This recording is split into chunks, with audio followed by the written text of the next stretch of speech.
మొత్తానికి కాశ్మీర్ వచ్చినాం. Let's explore. ఇక్కడ చూడొచ్చు అమర్నాథ్ యాత్ర ఎంట్రీ పాయింట్ లాంటిది. ఇది Pahalgam selfie point view. So location అయితే మంచిగా ఉండే.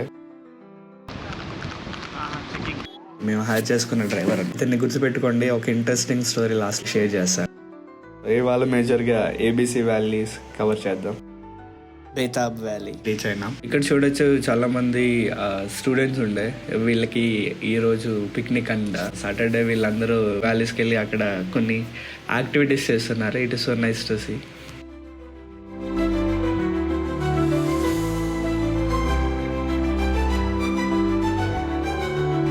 బేతాబ్ వ్యాలీ అలా ప్లెజెంట్గా అనిపించింది.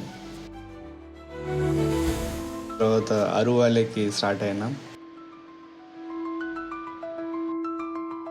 అరు వ్యాలీ కూడా మంచిగానే అనిపించింది. బట్ నన్ను అడిగితే మొత్తం ఏబీసీ వ్యాలీస్లో బెస్ట్ వ్యాలీ అంటే బేతాబ్ వ్యాలీ అని అంటాను. So don't miss that. ఈలోపు నా దోస్తుగాడు ఒక రీల్ స్లోమోలో రికార్డ్ చేశాడు. అది నా ప్రొఫైల్లో చూడొచ్చు మీరు. సో ఒక ఇంట్రెస్టింగ్ స్టోరీ చెప్తాను కదా డ్రైవర్ కోసం. తను ఒక బాలీవుడ్ స్టార్కి స్ట్రగ్లింగ్ ఫేస్లో ఉన్నప్పుడు డ్రైవర్గా వర్క్ చేశారంట. ఇప్పుడు అయితే తను బాలీవుడ్ కింగ్ అని పిలుస్తారు. ఎవరైనా తెలుస్తే కామెంట్ సెక్షన్లో మెన్షన్ చేయండి.